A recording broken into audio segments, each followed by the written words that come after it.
que si no actuamos desde ahora, la resistencia a los antibióticos va a generar más muerte que cualquier otra pandemia que haya existido. Fíjense una publicación que se hizo en Lancet, reveló que 4.82 millones de personas pidieron ayuda desde el 2021 a resistencia antimicrobiana.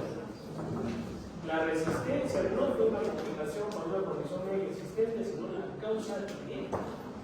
Fíjense que para el 2050, si seguimos así, va a ser la resistencia antimicrobiana la primera causa de muerte en el mundo. Lo cual es realmente negativo.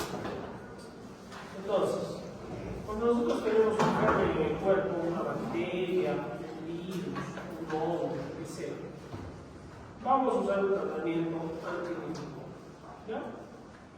Y evidentemente, aquí viene la diferencia de uno con otro, es que nosotros vamos a aprovecharnos de las diferencias que hay entre este germen y el ser humano para poder atacar directamente el germen y no dañar a la persona.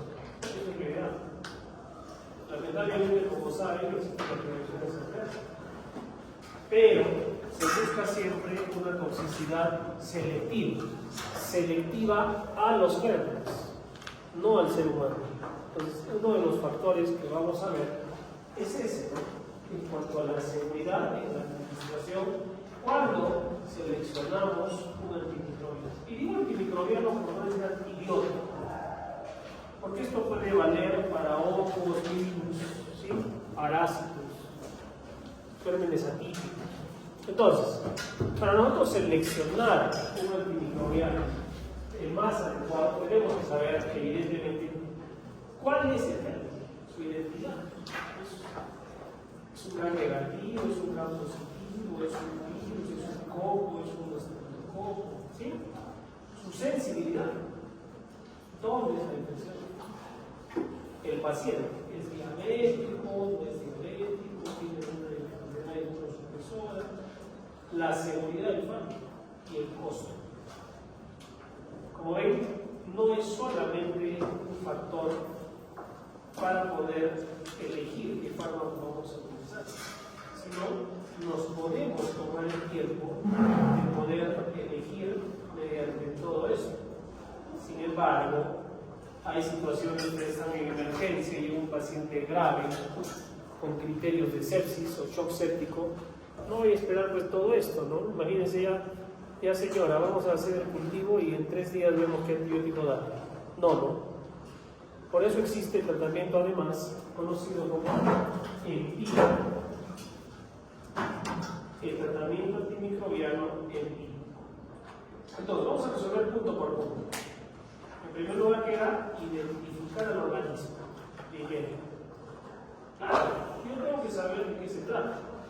No estamos hablando de un tratamiento empírico, ¿no? Sino de un paciente que viene con una infección y yo quiero identificar, por ejemplo, una infección urinaria. ¿De acuerdo?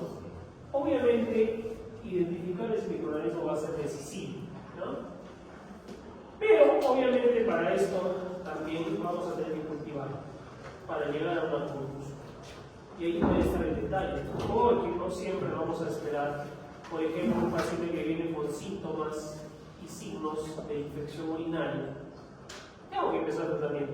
Pero voy a tomar mi examen de orina, ¿no? Tomaré mi examen de orina y procederé más el cultivo. Y el cultivo va a estar en proceso. Pero eso demora 3 días por momento. Entonces voy a tener que iniciar tratamiento antimicrobiano en base a mi mapa microbiológico, como vamos a ver. ¿Ya? Si le llega un paciente neutropénico, es decir, que no tiene neutrófilos, está bastante deprimido en cuanto a sus defensas, y además tiene cefalea, rigidez de nuca, fotofobia, que son signos característicos de meningitis, ¿qué voy a hacer? Le doy una punción lumbar, sacamos el líquido, hacemos el cultivo, y le decimos, ya señora, traiga a su hijo en 3 días para darle tratamiento. No, porque una meningitis es un cuadro grave. Entonces, un factor importante es la oportunidad de infecciones que necesitan un tratamiento inmediato. ¿De acuerdo?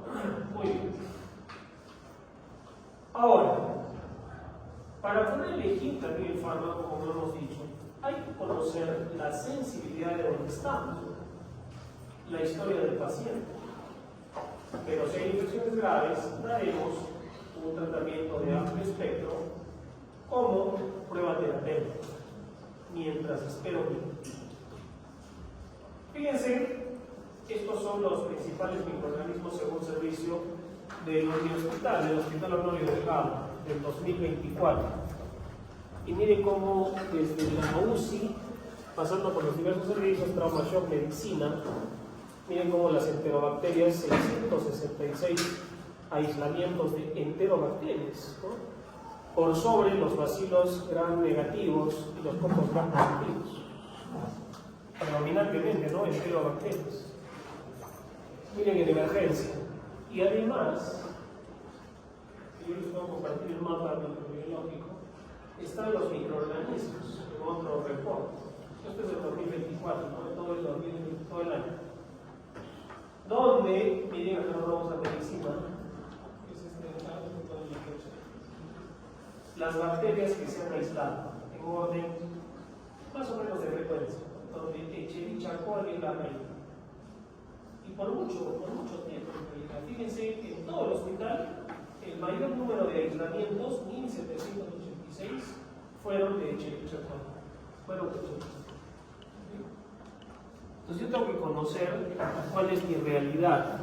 Si tengo una infección urinaria, probablemente sea por Escherichia coli, ¿sí? Si llega acá a Arequipa, porque yo veo que el mapa microbiológico es el más frecuente. Si tengo un paciente con una infección intrahospitalaria, Klebsiella, Pseudomonas, Acinetobacter, ¿sí? ¿Se dan cuenta? Si es un hongo, miren el hongo más frecuente, Candida. ¿Sí? Entonces, conocer nuestra realidad es importante. Cada hospital y cada ciudad tiene, o cada región, tiene su mapa microbiológico. Y eso es obligatorio. Cada hospital tiene su área de epidemiología y emite un informe epidemiológico. Ustedes van de salud, tiene también su informe epidemiológico y probablemente concuerde con esto, ¿sí? Probablemente sea muy similar. Entonces, si tienes una infección urinaria, no vas a decir, ¿será Citrobacter freuni? ¿Entienden lo que les quiero decir, no? O Morganella morgani, o Enterococo gallinarum, son los menos frecuentes.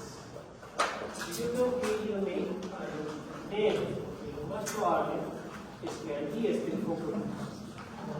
Y evidentemente, cuando yo tengo ya cultivado mi microorganismo, voy a ver su sensibilidad y ya pues voy a tener un tratamiento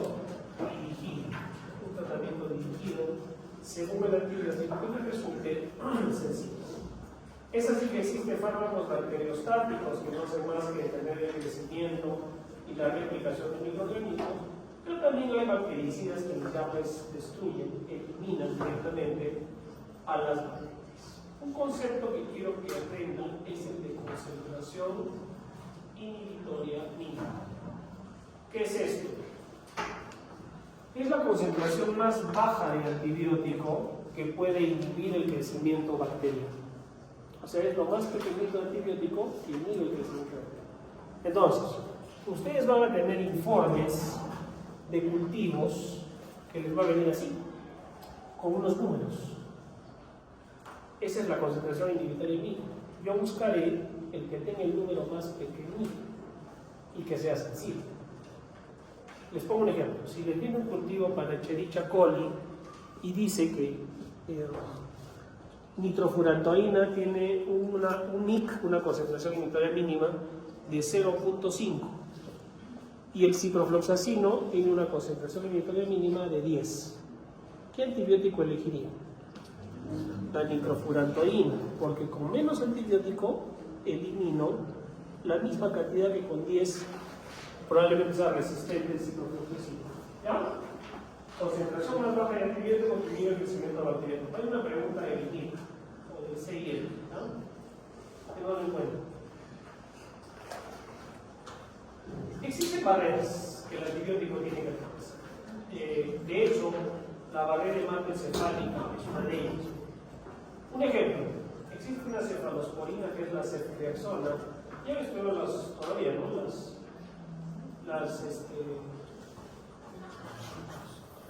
Ceftriaxona. Los betalactámicos se han hecho todos. ¿Sí? Las cefalosporinas. Para que llegue al cerebro, le tengo que poner 2 gramos cada 12 horas en el día. Cuando la dosis es 1 gramo cada 24, 2 gramos cada 24. Para que llegue concentraciones suficientes y pueda entrar al cerebro. La barrera hematoencefálica es como su nombre lo dice, una barrera, una tranquera. Imagínense la tranquera para los cabos, ¿no? Y esta tranquera le dice, tú pasas, tú no pasas. Se abre y se cierra, se abre y se cierra. Obviamente llega el antibiótico y no va a pasar. Entonces, ¿qué se diseñó en la farmacología? Un medicamento que sea liposoluble, que tenga peso molecular bajo, que tenga poco, que tenga proteínas, que haya mayor cantidad de droga libre, para que pueda atravesar esta barrera, esta tranquera a nivel del cerebro. ¿Ya? También existen factores relacionados al paciente. El paciente no es un televisor, ¿no? Que llevan el televisor a los que lo reparen, y sigue cambiando la pantalla, le cambian la pantalla y te lo llevas, se acabó, ¿no? El ser humano somos más complejos, por lo tanto, existe ahora la medicina personalizada, preventiva, pero sobre todo la personalizada, donde ya se tienen que dirigir las terapias a cada persona. Porque cada persona es diferente en su sistema inmunitario, renal, hepático, circulatorio, renal, una mujer, una casada, una lactancia, etc. van a influir en el antimicrobiano que voy a utilizar. Fíjense, en una gestante todos los antibióticos atraviesan la placenta. Entonces, la embarazada que les pregunta, doctor, pero tengo un antibiótico que no le haga daño a mi bebé. Todos lo atraviesan. ¿Hay estudios? No hay estudios, pero sí hay categorías de riesgo, ¿sí? Según la FDA. Que la mayoría se han hecho estudios en animales, o sea, no se sabe. Entonces, si tienes un embarazado con gripe, no le des antibióticos, ¿sí? ¿Por qué? Porque lo más probable es que esa infección sea viral, ¿sí? Entonces, si es viral, ¿necesita antibióticos? No necesita antibióticos. ¿Ya? Y si necesito un antibiótico, que sea un ciclocorto, que sea que menos efectos adversos podría tener, no le voy a dar, pero vamos a estudiar después aminoglucósidos. No le voy a dar un mercuriotóxico teratógeno. ¿Sí? El costo. Y esto a veces es difícil, ¿no? Luchar contra los más jóvenes que recién están terminando y dicen, no, ya, ¿qué me tiene el paciente? Neumonía, hay que darle ertapenem, Imvans, 1 gramo cada 24 horas. 400 soles cuesta cada frasco. Pero ¿por qué, no? Ve por tu sensibilidad. Puedes usar una cefalosporina que cuesta 10 soles. No, pero es el mejor. Ejemplo. Ahorita entra una cucaracha, pobre cucaracha. Entonces tú tienes varias formas de eliminar. Una es, se acabó, ¿no? Pero alguien dice, pongámosle un cartucho de dinamita. También la va a eliminar. Pero se va a caer en la universidad, en el edificio. Y nosotros con ellos, con la universidad. Lo mismo pasa en el cuerpo humano, ¿sí? Hay que tener cuidado con el uso de antimicrobianos. Ustedes han estudiado muy bien las vías de administración, ¿se acuerdan? Ya eso lo tienen claro. Y finalmente, cuidado con esto. Cuidado con esto. Con el tiempo,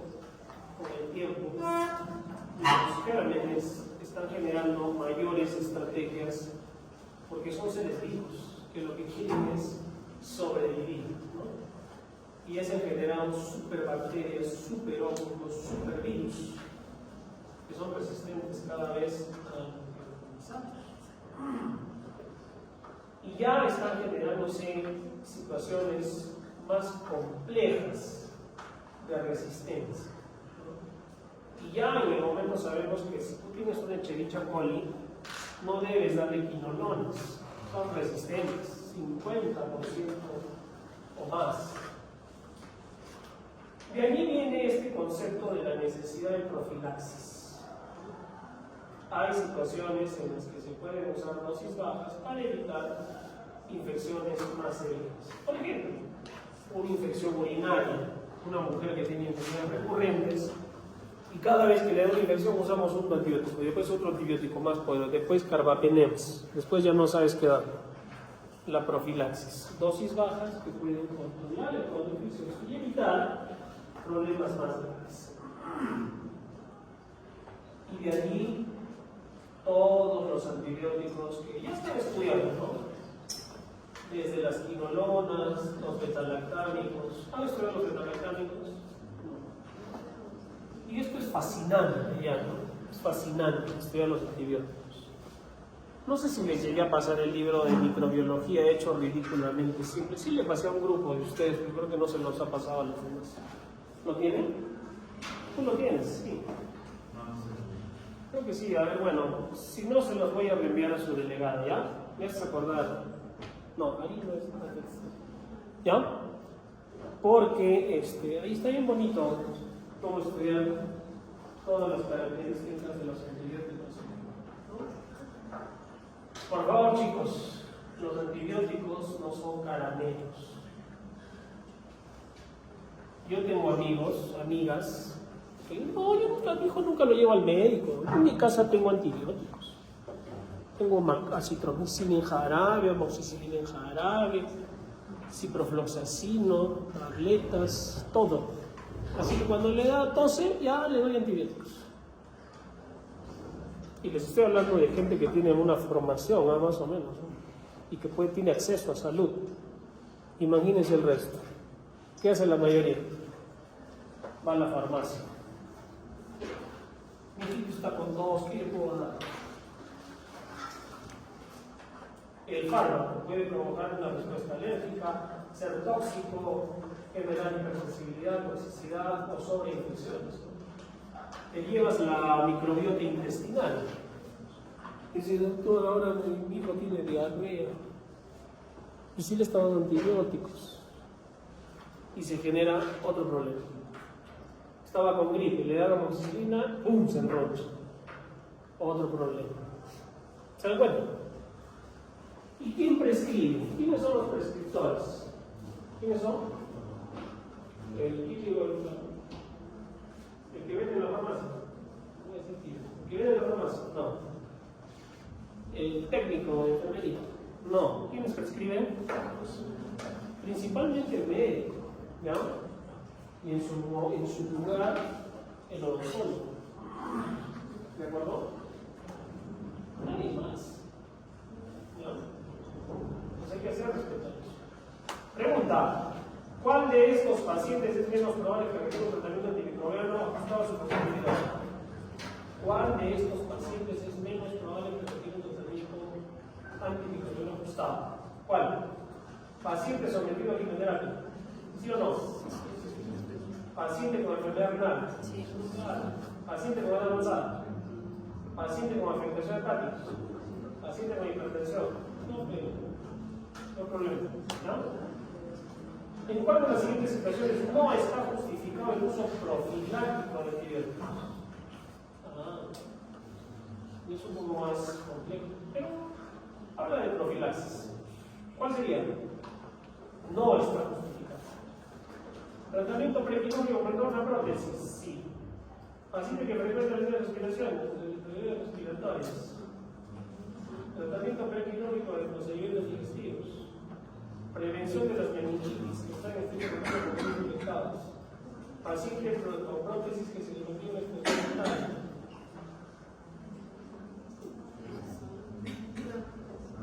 Profilaxis, no.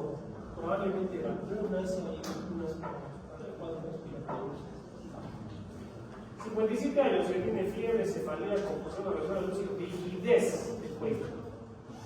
Meningitis. El tratamiento antimicrobiano debe iniciarse después de ¿qué? ¿Cuál es la respuesta?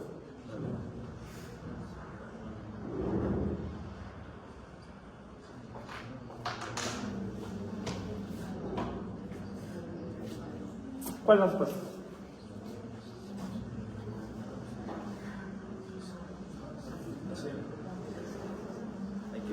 ¿Cuál es?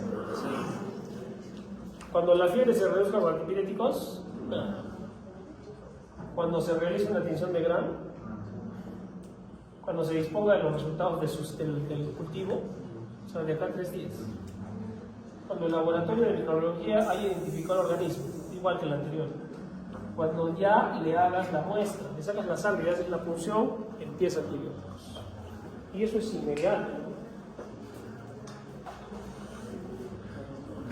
Por favor, de nosotros depende esto, ¿ya? Que no lleguemos al 2050 con 8.2 millones de muertes relacionadas, porque esa va a ser la próxima crisis de salud. Ni siquiera 2050, se habla de 2030, que ya va a ser una catástrofe. Así que estudiemos, por favor, y no hagamos cosas, ¿eh?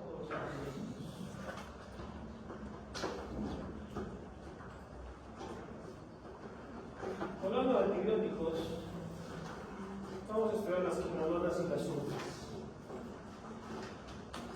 Dentro de lo que ustedes han hecho, porque yo quisiera que se hagan un mapa de los antibióticos, los antibacterianos, antimicrobianos, ¿no? Es decir, las clasificaciones, ¿sí? Que los betalactámicos, las quinolonas, las sulfas, ¿sí? ¿Cuáles son los betalactámicos? ¿Cuáles son? Las penicilinas, ¿qué más? Cefalosporinas, ¿qué más? Carbapenems y los monobactarios. Bueno, estudien por favor antibióticos. Ahora es un mapa mental grande. Y de ahí lo vamos a ir desgranando uno por uno, grupo por grupo. Dentro de ese grupo los nombres. Por eso esta fase es más... No es nada difícil, chicos. Escuchen nomás. Quinolonas. Fíjense, es un varón de 34 años que desde hace 3 días tiene tos, fiebre y dolor torácico. Tos, fiebre y dolor torácico. El examen hay que quitarles. ¿Qué tiene acá? Una neumonía. Con fiebre, taquicardia, neumonía derecha. ¿Puede usar una quinolona? Sí, puede usarla. Vamos a revisar las quinolonas. Bueno, este es el resumen de todos los antibióticos que existen. Estos existen, hay un montón en las redes. ¿Y ustedes qué tienen que saber? Vamos a aprender de las quinolonas.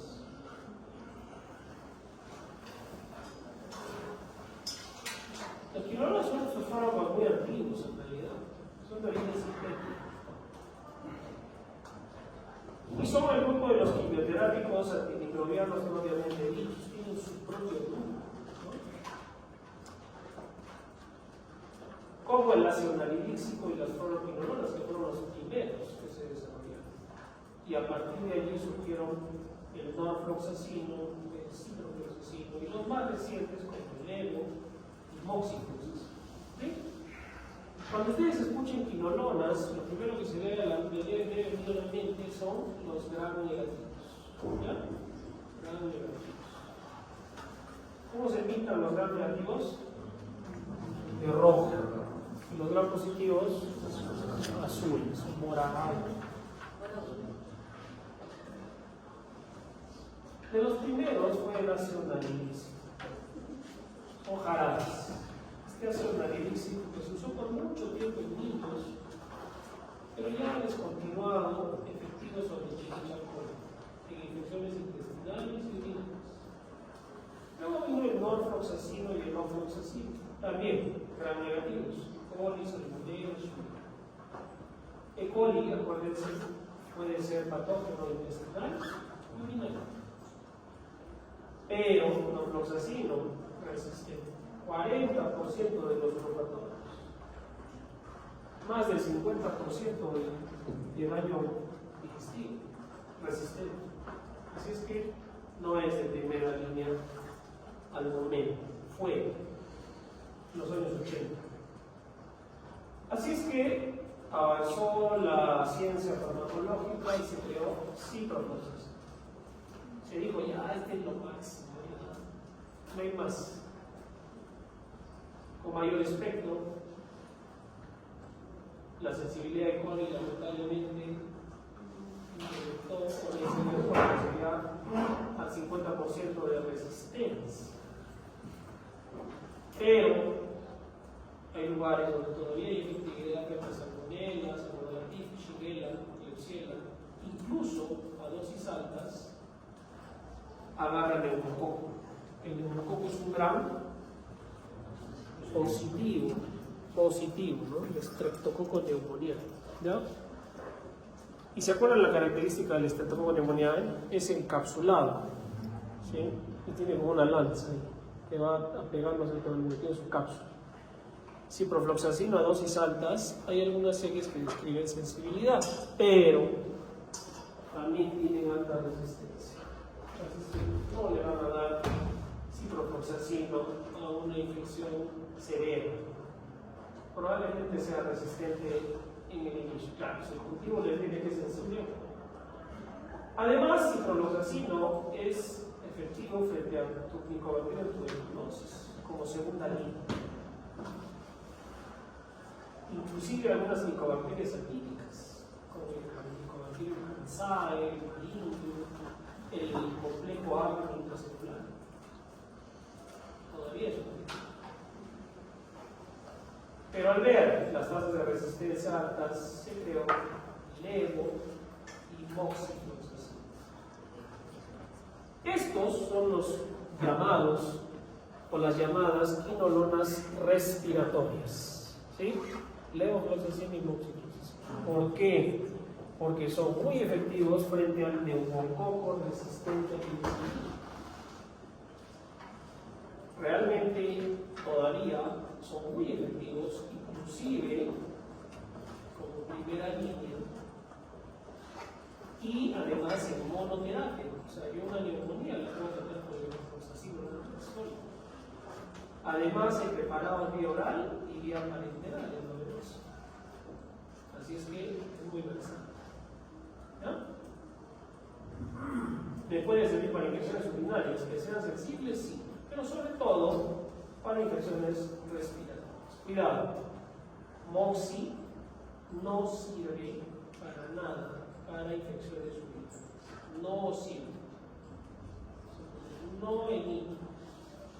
¿Ya?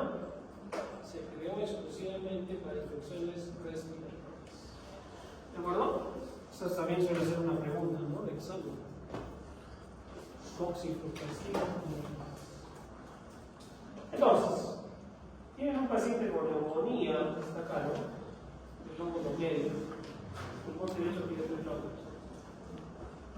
Pero ¿cómo actúan las quinolonas? ¿Cuál es su mecanismo de acción? ¿Qué hacen? Inhiben a la ADN quinasa. ¿Y qué hace la ADN quinasa? Cuando una bacteria se replica, para tener sus hijitos, la bacteria, lo que hace es que se van separando las hebras del ADN, ¿no? Y se va enrollando en los extremos, ¿sí? Eso se llama superenrollamiento del ADN, el ADN que se va replicando. La bacteria, que no es tonta, genera una enzima para que esa hebra que se está superenrollando se vaya cortando, porque si no se hace un enredo y se puede morir, ¿ya? Eso se llama la topoisomerasa, o también llamada ADN quinasa o DNA quinasa. Esa ADN quinasa tiene dos unidades, A y B, donde la más importante es la A, porque se une a la ADN polimerasa y es la que corta para que la bacteria o el ADN de la bacteria no se superenrolle y no muera. ¿De acuerdo? Muy bien. Entonces vienen las quinolonas e inhibe a esa subunidad de esa topoisomerasa 2 o ADN quinasa, entonces evita que se desenrolle el ADN bacteriano y la replicación por lo tanto se detiene. La bacteria ya no se va a multiplicar, generando un efecto bacteriostático. ¿Ya? Felizmente, la topoisomerasa 2 humana es diferente a la bacteriana, ¿sí? Aún así, hay que tener cuidado en las tablas. Hay que tener cuidado en las tablas. ¿Ya? Entonces, ¿cuál es el mecanismo de acción? ¿Quién nos dice? Mecanismo de acción. Inhibe a la ADN girasa, ADN girasa, también llamada topoisomerasa 2. ¿Qué hacen estas? Desarrollan el ADN bacteriano en la replicación. Si la inhibes, ya no se desarrolla, la bacteria no se multiplica, no tiene hijitos y se muere. ¿No? ¿Está claro? ¿Alguien ya queda dudas? ¿Está bien? Pero no todo es siempre color rosa. Puede haber resistencia por dos mecanismos. Pueden generar porinas o incluso las bacterias que utilizan una ADN girasa que no tenga afinidad con las quinolonas. Imagínense. O entra el antibiótico y la bacteria la devuelve por otro lado, la bota. Y no ingresa. Se absorbe bien en el aparato digestivo, hay preparados endovenosos, tienen muy buena distribución, la verdad, son muy buenos antibacterianos. Se metabolizan a nivel hepático el 50% y el 50% es eliminado totalmente. La frecuencia de administración depende de cada antibiótico. Fíjense, el levo y ciclo cada 24 horas, una vez al día. Y eso es una ventaja realmente para poder ser utilizados. Pueden generar gastropatías, náuseas, vómitos, cualquier antibiótico lo puede hacer. ¿Sí? Hay que tener cuidado sobre todo con las fluoroquinolonas, las primeras, porque pueden generar fotosensibilidad a la piel. En ratas, en estudios se vio que generaron artropatías. De allí se dijo de que no se debería usar en niños. Pero hay nuevos estudios que nos dicen que no es tanto así, que si es muy necesario, podrían utilizarse en niños y a las dosis por kilo de peso adecuadas por un tiempo prudente. Uso prolongado de quinolonas se encontró ruptura del tendón de Aquiles, sobre todo en pacientes que se dedican y toman por mucho tiempo quinolonas. El ácido natriúrico, sí, como les dije, se puede usar en niños, porque ya está menos utilizado, porque hay otros antibióticos con menor efecto adverso y mejor perfil. ¿Para qué sirven entonces las quinolonas? Infecciones urinarias, cuidado, mucha resistencia. Infecciones respiratorias, puede usar cipro, pero más levo y moxifloxacin. ¿Moxi sirve para itus? No, ¿ya? Pues quedaría falta levo, ¿no? Y la ciprofloxacina, cuidado con la resistencia. ¿Ya? Mucha resistencia de ciprofloxacina en infecciones urinarias. Contraindicaciones. Cuidado en las embarazadas, los gestantes, cuidado. En niños, cuidado. Alergias. Obviamente que fíjense, ciprofloxacina en tabletas de 500, los frascos en el novedoso vienen de 200 miligramos de ciprofloxacina. Levo viene en tabletas de 500, pero también hay de 750. Oral, y el preparado novedoso es de 500 miligramos. Moxi viene en 400 miligramos en tabletas y para la administración novenosa también de 400. Tal vez sean los antibióticos más fáciles de entender, porque ya sé para qué sirve este, para qué sirve este, para qué sirve este, ¿sí? Y no voy a estar dando tanta vuelta. Sé más o menos las tasas de resistencia, es un antibiótico muy estudiado. Los efectos adversos, su uso, ¿sí? Y que obviamente hay que hacerlo con prudencia. ¿Tienen alguna pregunta de las quinolonas? ¿No?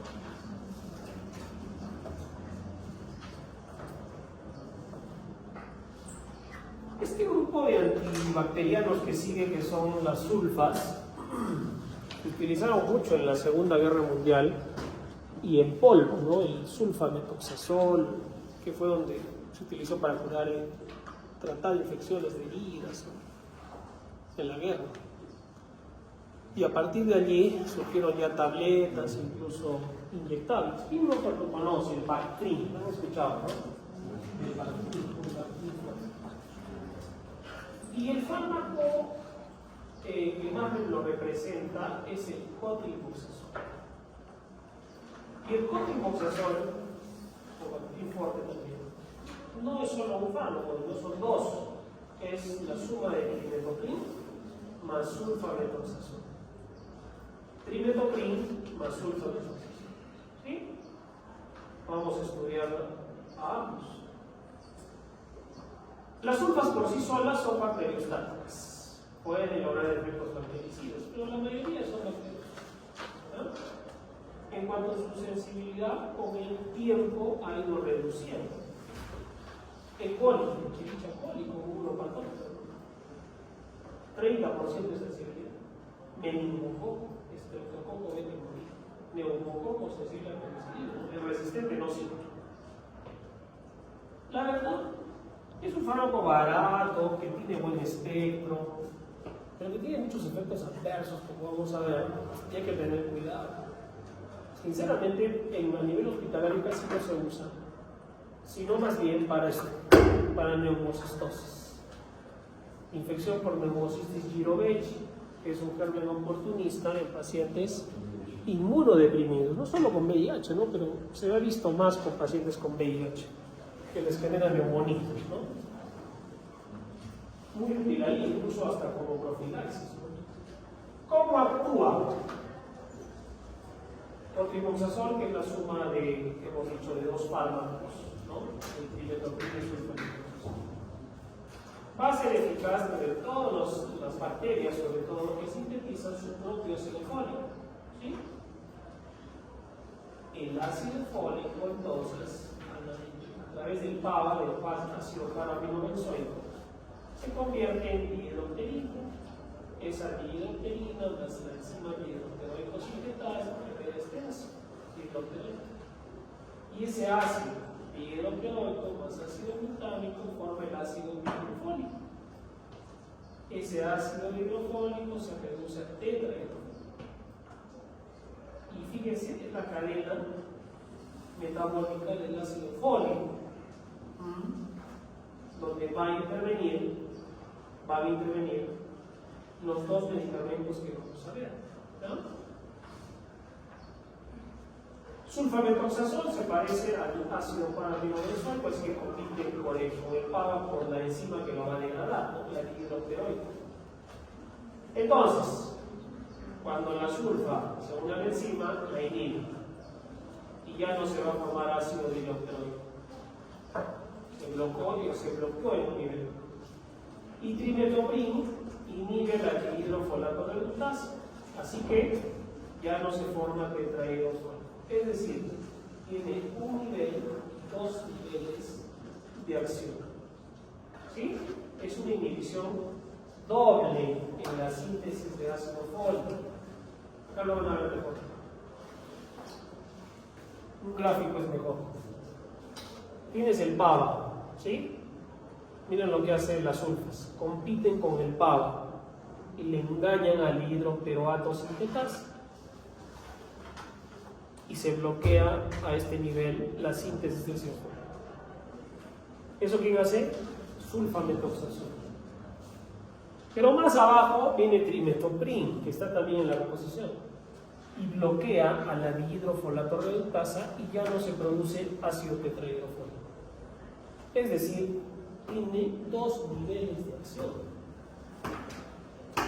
Para no generar ácido tetrahidrofólico, no se genera purina, no se forma ADN, la bacteria ya no tiene líquidos. Y se muere. Listo. ¿Está claro? Puede haber resistencia. Sí. Imagínense que la bacteria sintetiza una enzima muy selectiva, que ya no se une a la azúcar. Otras incrementan la síntesis de PABA hasta 1000 veces, que ya sobrepasa a la antibiótica. Otras sintetizan una hidrofolato redutasa muy selectiva, que ya no se une al primer ¿Y por qué hacen eso las bacterias? Para sobrevivir. Son mecanismos de supervivencia, sobre todo ser vivo. ¿Sí? Esos son los mecanismos de resistencia. Y mientras más abuse de antibióticos, voy a generar mejores estrategias de esa bacteria para volverse a resistir. Vamos a hacer más fuerte. Generalmente se da bioral, pero hay cotrimoxazol endovenoso. Muy caro. Sí. Sulfatrimetoprim de 5:1 es la acción antimicrobiana que genera esa relación de 5:1 en sulfamethoxazol y antimetoprim, que es el llamado cotrimoxazol fólico. ¿Sí? Normalmente los dos tienen un tiempo de vida media entre 11 y 10 horas, por eso se da una tableta cada 12 horas. 2 veces el cotrimoxazol, ¿no? Salvo que tenga que dar profilaxis. Si voy a dar profilaxis, se da cada 8 horas y 2 tabletas cada 8 horas. Profilaxis, tratamiento, mejor dicho, de neumocitis y lo que ¿qué quiere decir eso? ¿No? Las sulfas se metabolizan 70% a 80% del hígado. Iberobrim, 40%. Llega al hígado. Cada 2 horas. Se puede dar a cualquier edad. Sin embargo, tiene efectos adversos. Y esto, la verdad, han limitado su uso. Fíjense, no solo son tóxicos e irritativos del estómago, pero generan mucha hipersensibilidad. Es muy frecuente. Dermatitis, eczemas, cáliz y el terrible Stevens. Hepatotóxicos, puede generar leucopenia, granulocitosis, anemia megaloblástica por el déficit del ácido fólico. Y en un niño, peor todavía, no es hablar mal de las sulfas, es un antibiótico muy antiguo, barato, probablemente cuando tengan su Serobus, si es que sigue existiendo Serobus, ojalá que ya no para ustedes, pero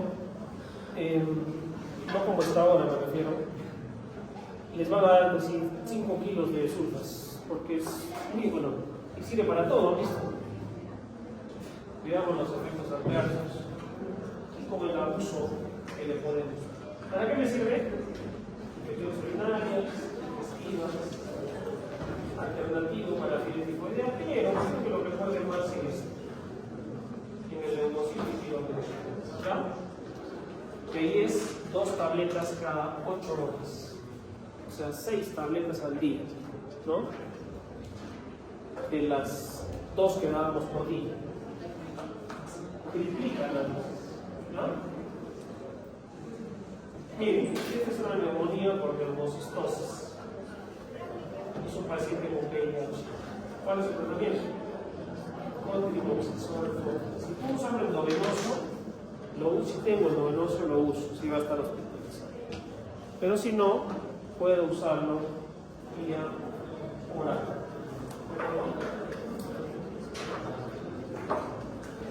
¿Alguna pregunta de las sulfas?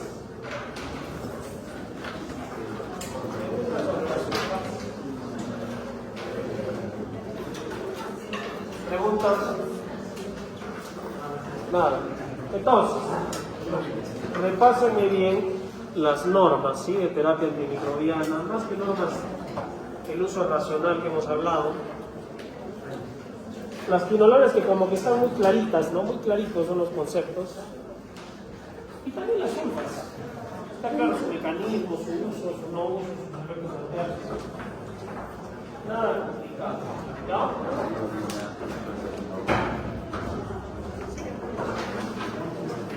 Muy bien. Estamos al día. Yo les voy a pasar las otras diapositivas.